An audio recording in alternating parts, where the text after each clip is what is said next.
Well, thank you for agreeing to be interviewed by us here at Screen One. My pleasure. I'm here with Cassius Corrigan, the star, producer, writer. Was there anything else you did on the film? Director. Director, sorry, missed the all important one of Huracn, which came out at UK cinemas on today, Friday the 23rd. So, do you want to talk us through your character in the film and also a little bit what the film's about? Definitely, and I'll just say it's my pleasure to have the opportunity to speak to you, and I appreciate you guys taking the time to give us a spotlight here.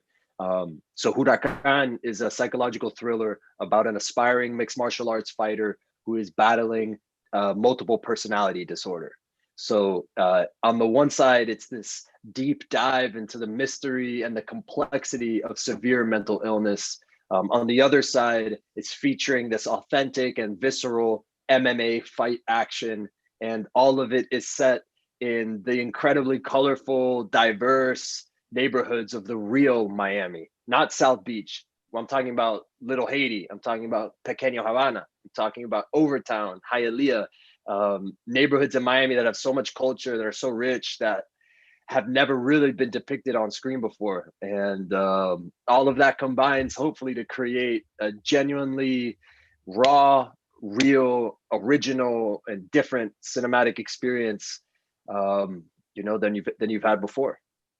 Yeah, absolutely. And I completely agree with everything you've said. It really comes through when you're watching it. Really just exudes out the screen the authenticity of it, which I think in some of these films you don't always see. It's kind of more about the Rocky moments, the sort of right. which is I thought was one of the clever things you didn't go into. You didn't go into the whole kind of superhero overcomes all the odds kind of thing, which is generally what you see in these kind of dare I say it, fight movies. So I was really impressed with that. So how did you go about preparing for the role of Alonso, especially with like the mental health aspects, because there's not something you can just learn like that. So how did that come about? So in preparing for this film, there were the two categories that I had to make sure were both on point, that I was really just excavating everything I could out of myself and out of those worlds. And that was, on the one side, it was the mixed martial arts world, which for me was already a very familiar place. As a martial artist for 5 years, I'm just obsessed with MMA as a sport. I'm obsessed with it from a fan's audience perspective. I think it's so sophisticated. I think it's one of the most challenging things any human being can embark upon, is a career in MMA. And I have so much respect for it, and I have so much fun training in MMA. So I knew on the one side that I'd be able to bring all of my feelings, all of my interests, my obsession with MMA to screen in a nuanced and interesting and different way, because I felt like there had never really been a filmmaker before who was genuinely a mixed martial artist and who wanted to depict it like that. So I felt that there was an opportunity on that side to do it maybe for the first time in this authentic way. And then maybe the more stressful, the bigger responsibility I felt was on the mental health and the mental illness side. Alonso suffers from multiple personality disorder, which clinically is known as dissociative identity disorder. And that's a severe mental illness that is different from schizophrenia or from borderline personality disorder, for example, in that it has to be rooted in trauma. So anyone who has this illness experienced an event or a series of events that were so traumatic that their brain, as a defense mechanism, created an alternate personality. It split, and this alternate personality had a set of characteristics that were a response to the trauma that they endured. That's what a lot of people have, that notion of this split personality. What a lot of people don't know, and what really unlocked my curiosity about this illness and depicting it in a storyline, was at the same time that the brain splits and creates this other personality, it also takes the memory of that traumatic event and hides it in the long-term memory bank. So if you're someone who suffers from this illness, your conscious mind has no recollection, has no access to the memory of why you have this illness in the first place, this illness that defines so many aspects of your life, that throws up so many obstacles to you just living a normal, healthy life. And that blew my mind, that you could have this thing that was so determinative in your life without knowing the cause for it, but knowing that there was a cause. So in Huracán, we show the form of therapy, EMDR, an intensive form of therapy that Alonso, our protagonist, has to go through to uncover step by step, inch by inch, what exactly happened to him as a child, so that he can come to terms with it and hopefully have a healthier relationship, one, with his trauma, and two, with his mental illness, and take himself to a healthier place, to a safer place with regards to his mental health.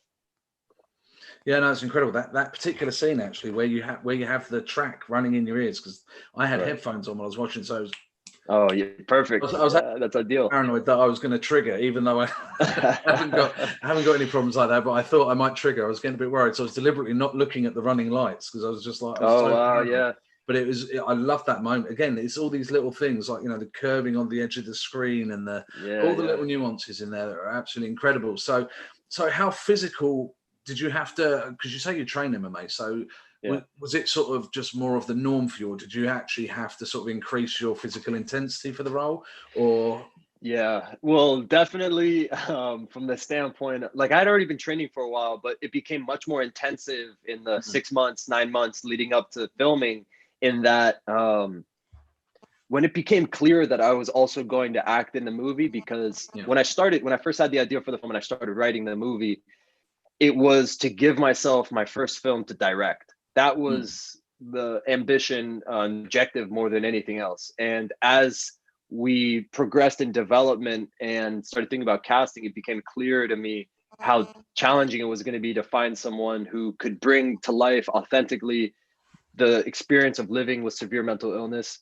And then separately, completely unrelated, that same person had to also be credible as a mixed martial artist with years of experience about to become a professional fighter. So it couldn't just be an actor who we put into 4 months of Muay Thai kickboxing classes. It couldn't be a UFC champion who's never acted before. It was such a specific skill set that we needed from this performance. And when I decided to take that responsibility and put that on my shoulders, just the weight of it was incredibly terrifying and motivating. And certainly, in one respect, knowing that I was going to be shirtless on screen for a big part of the running time, I mean, that's the best motivation you could ever have to get in like peak condition, is to know that.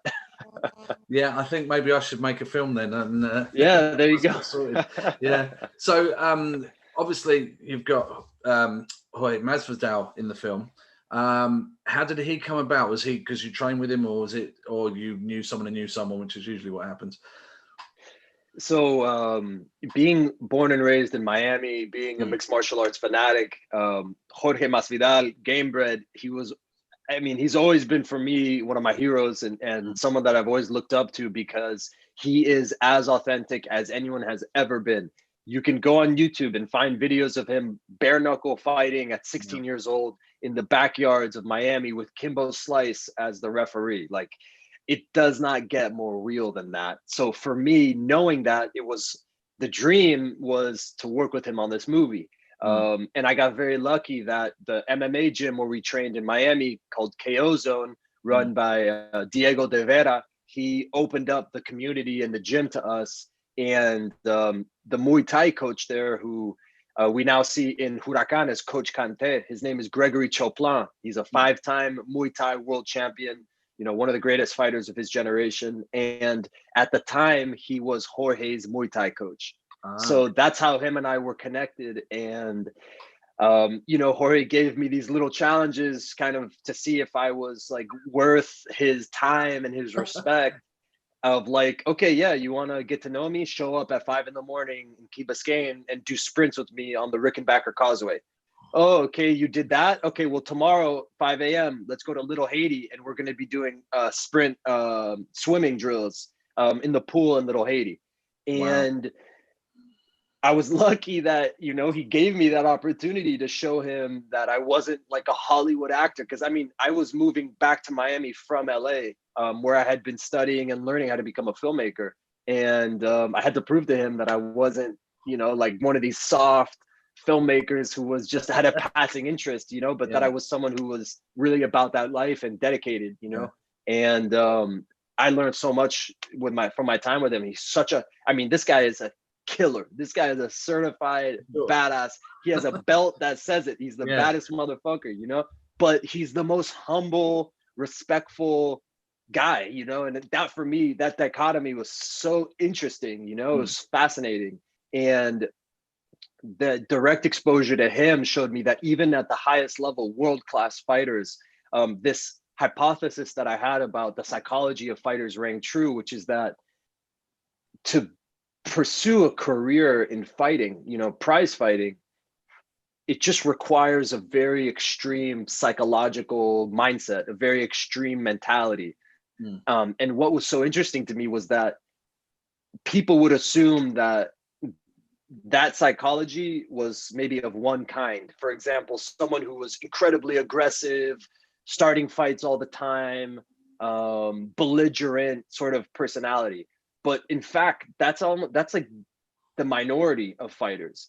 Jorge, I never saw him ever become aggressive with someone. You know, it was so specific to when he was training and in fight mode.